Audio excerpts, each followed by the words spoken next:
Welcome viewers. आज हमारे new episode में आपका बहुत बहुत स्वागत है। आज हमारे बीच retired PCS officer Shri Ashok Srivastava ji आए हुए हैं। सर जी, आपका प्रणाम।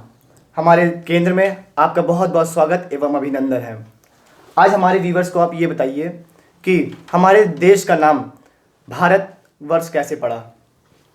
धन्यवाद। आज आपने जो प्रश्न पूछा है कि इस देश का नाम भारतवर्ष कैसे पड़ा, कब से पड़ा, तो एक चीज़ बता दें कि जब हम किसी चीज़ की विषय में जानने की कोशिश करते हैं तो हमारी सनातन धर्म में एक चीज़ है कि हम कहाँ से शुरू करें। तो इसका सबसे प्रामाणिक स्तर हमको सबसे पहले पुराणों में मिलता है।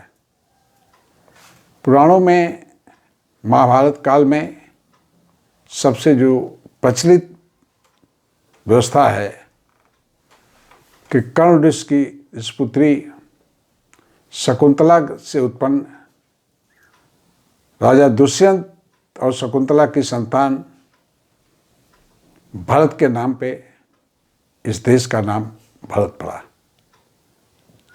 कर्ण ऋषि ने जब शकुंतला के पुत्र को देखा, ऋषि थे, तो उन्होंने ये कहा कि ये राजा लड़का आगे चलकर चक्रवर्ती सम्राट बनेगा। वो चक्रवर्ती सम्राट जहाँ तक उनका आधिपत्य था वह देश भारत के नाम से जाना जाने लगा। इसके बाद मत्स्य पुराण में भी इसका उल्लेख मिलता है कि ऋषभदेव के पुत्र भरत के नाम पे इस देश का नाम भारत पड़ा। आगे अगर और बढ़ते हैं तो विष्णु पुराण में उत्तर से यद समुद्र से, जिसके उत्तर में हिमालय है, दक्षिण में हिंद महासागर है, तो उसकी एक परिकल्पना की गई है कि ये बीच का देश जो है इसे भारत कहा जाएगा। और वेद में भी एक ऐसा है कि एक ऐसा समूह था, एक जिसको कि भारत कहा जाता था, और मन और शत्रुपा से भी इसको जोड़ के रखते हैं कि मन को उत्पत्ति और पोषण के लिए जिम्मेदारी दी गई थी, तो भरण पोषण की जिम्मेदारी के नाते उनके पुत्र को भरत कहा गया, इसलिए भी इस देश का नाम भारत पड़ा। धन्यवाद बच्चों। आज बहुत अच्छा लगा कि आप लोगों ने कम से कम आपके अंदर आध्यात्मिक जागृत केंद्र पर ये उत्सुकता है कि इस देश का नाम भारत क्यों पड़ा।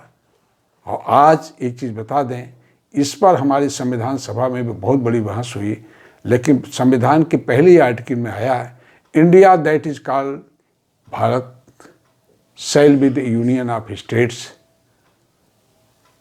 बड़े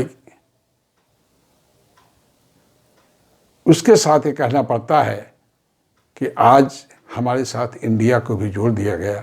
आप लोग ये जानिए, संविधान की लाइन लिख दी गई, हमारे साथ क्या छलावा हुआ। India that is called Bharat, जो भारत कहा जाता था वो आज इंडिया कहा जाएगा? नहीं, भारत भारत है। इसी शुभकामना के साथ हम चाहेंगे कि हमारे जागृत केंद्र के लोग इस बात को जानें कि हमारे लिए इंडिया नहीं, इंडिका के लिए इंडिया हो सकती है, लेकिन हमारे लिए ये भारत है, भारतवर्ष था और भारतवर्ष रहेगा। धन्यवाद। ओके व्यूवर्स, हम आपसे फिर मिलते हैं अगली वीडियो में। परमात्मा तो ही है, तेरी इच्छा पूरी हो।